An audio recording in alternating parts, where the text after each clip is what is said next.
पुराने समय के मिस्र के राजा फिरौन अपनी शान और शौकत में बेजोड़ थे और उनका यह खजाना भी अतुल्य था।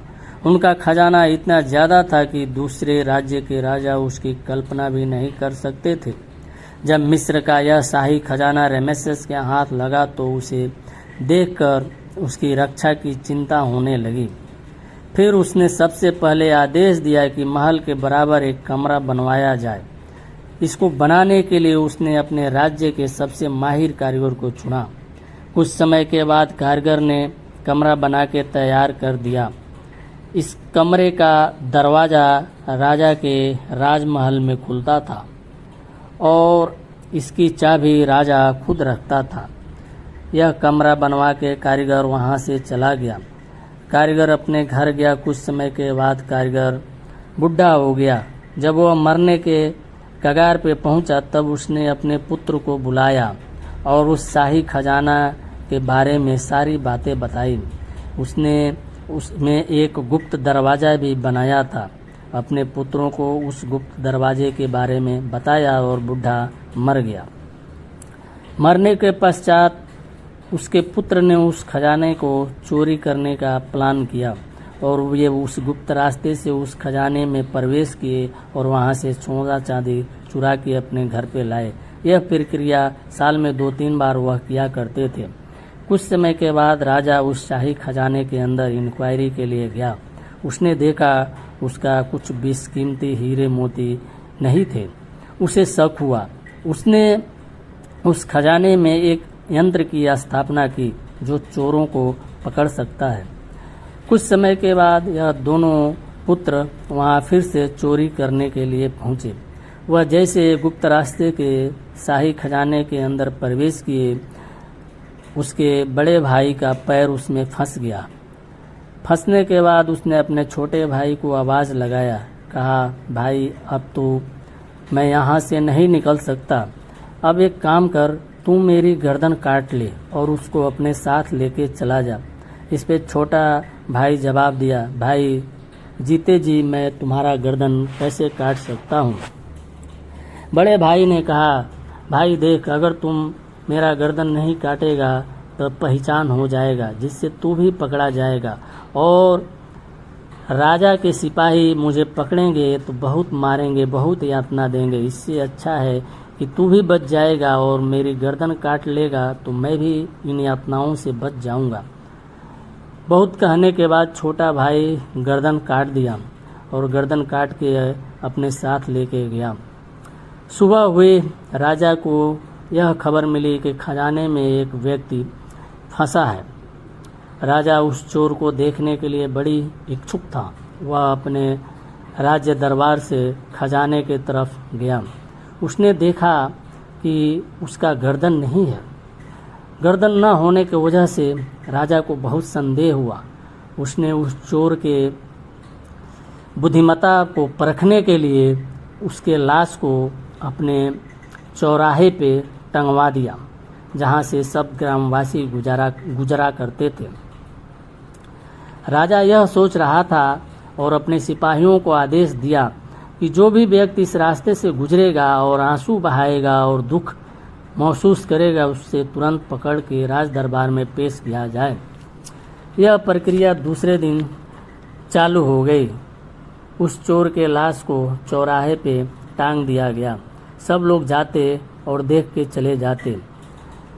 यह बात उसके छोटे भाई को बहुत खटकती। उस छोटे भाई की माँ ने कहा, बेटा अगर तुम असली मेरा बेटा है तो अपने बड़े भाई की लाश चुरा के लेके आ ताकि हम उसके अंतिम संस्कार करें, ताकि उसकी आत्मा को शांति मिले। छोटा भाई ने बहुत समझाया। बोला, माँ मैं वहाँ नहीं जा सकता क्योंकि वहाँ राजा ने बहुत पहरा लगा रखा है।